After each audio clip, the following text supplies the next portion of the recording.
ஆனா camera ready short போயிடலாமா? Okay, இன்னும் கொஞ்சம் டல்லா வச்சுக்கோ.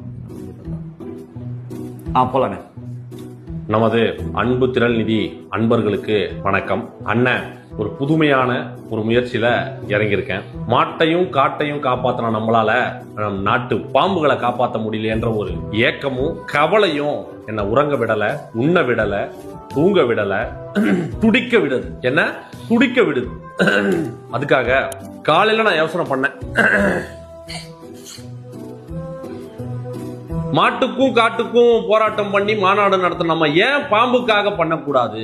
அதனால நம் நாட்டு பாம்புகளை காப்பாற்றும் நாட்டுப்பாம்பு மீட்பு மாநாட்டை நடத்துவோம். நாட்டுப்பாம்பு மீட்பு மாநாடு அமேசான் காட்டுக்குள்ள நடத்துறதா முடிவு பண்ணிருக்கேன். வழக்கம் போலதான் நான் உங்ககிட்ட என்ன கேட்ட போறேன்.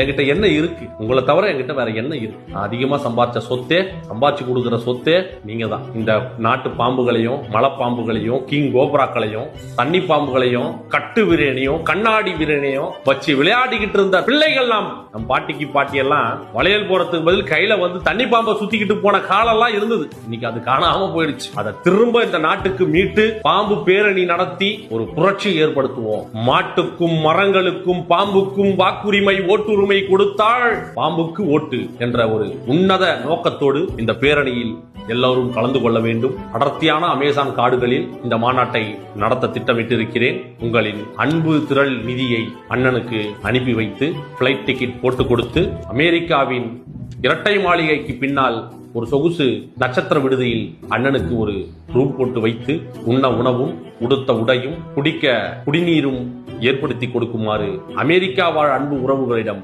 மண்டியிட்டு மானத்தை அடமானம் வைத்து கேட்கிறேன்.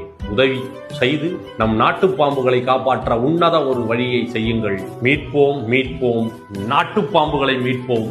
உங்களுடைய ஒவ்வொரு ரூபாயும் அண்ணனை மேலும் மேலும் மேலும் ஊக்கப்படுத்தி உறுதிப்படுத்தி